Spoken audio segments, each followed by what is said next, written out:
This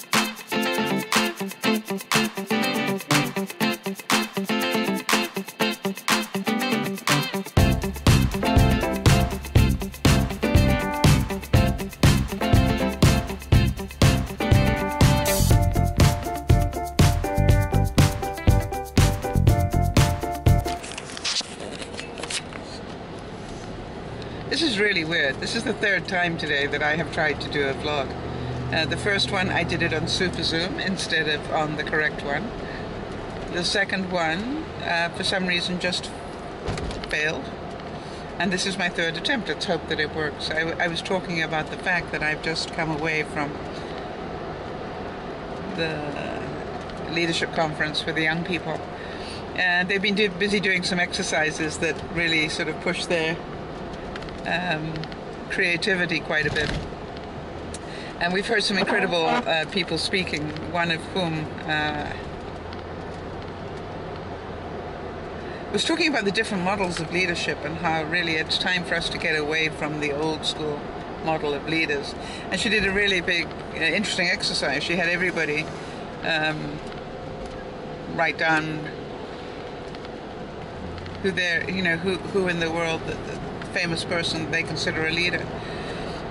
And then she did an analysis of it, and it's really quite interesting because the majority of it was white, wealthy, middle-aged men. The occasional Mandela or so forth, but very few people, very few women were seen to be leaders. And she was saying it hasn't changed much over 30 years.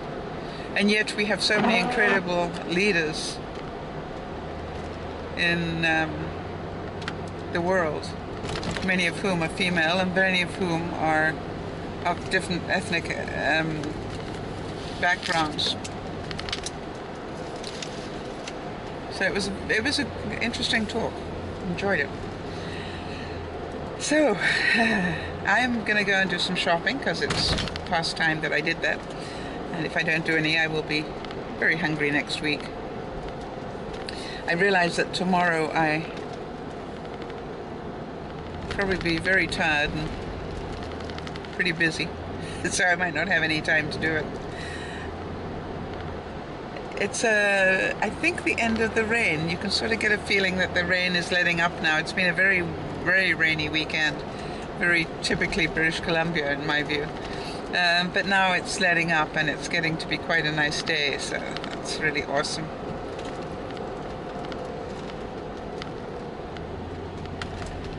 And I am so glad that I spent the time I did today. I stayed longer than I would normally do on a Saturday because I was enjoying it, and it fed my soul. And I've said to the broadcast viewers time and time again that one of the things that I really recommend you do is you do things that feed your soul. And for a lot of people that's doing something creative. That might be baking is creative. For some people it's painting, even if it's painting a wall, for example, not necessarily painting a portrait or something, but just painting a wall is creative. It gets you out of your usual humdrum. For some people it might be wood carving, or who knows, but do something that requires that you use the right side of your brain rather than the left, especially if you spend a lot of your time working in a left brain type of job. Now, if I'm talking left brain, right brain, and you haven't the foggiest idea what I'm talking about, let me know, because it'll tell me that maybe I need to do a vlog or two about that. So I just believe from my experience that the way that I can change my mood very quickly is to go and do something that feeds my soul. And so whatever troubles have been hitting me for the whole week, to go and sit and watch young people and enjoy them, which I do, it was like taking a vacation. I feel very serene, very at peace. And I'm sitting next to, just now, an incredible lady that I met a couple of years ago. and her whole family was massacred in the genocide in Rwanda. Her whole family.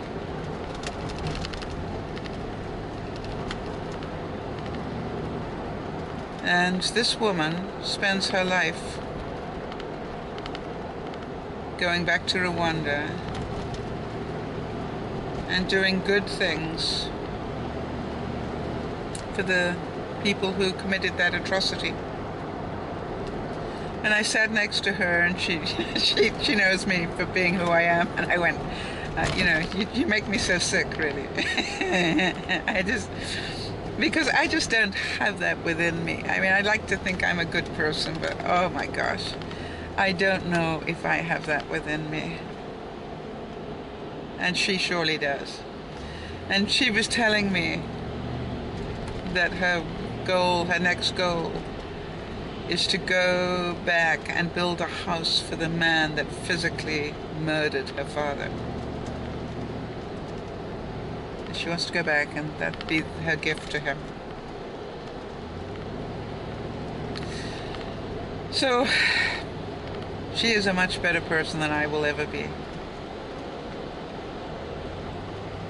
I was trying to work out, I was sort of saying to her, how does she perceive, you know, Boko Haram or ISIS, or these things that are going on, these incredible atrocities that are going on around the world. And really, she said the same thing as we say so often, which is, you know, do they really know what they're doing?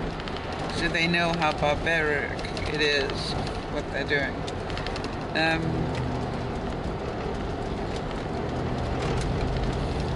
Have they learned anything different?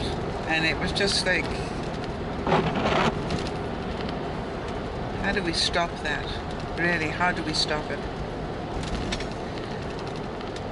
And then you look at it, and some people, you know, are in their own way doing things like that. They are teaching us incredible forgiveness, incredible peace.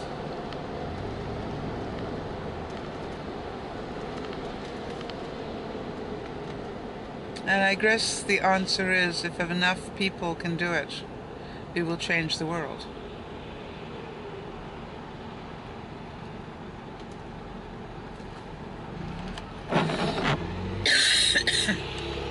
That'll need to be a lot of people.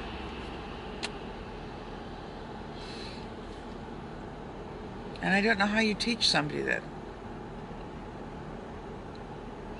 Except, wasn't there a program recently about somebody who was doing conservation in Kenya, and the very people who were the poachers, they trained them to be the guardians of the lions. I think it was the lions. They made them guardians of the lions. In other words, they took people who used to have a livelihood by killing lions and selling their claws or whatever it was that they sold, and then said to them, you know, we'll pay you more, but we're going to pay you to keep the poachers away. Wow. And whole tribes that used to be hunting these lions now act as conservationists to make sure that the lions stay healthy and alive in their region.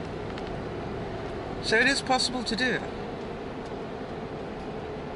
It just takes people with incredible passion and incredible vision to do it.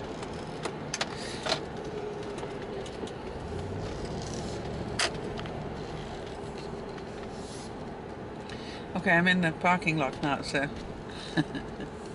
I'm going to chat to you later. Bye-bye for now.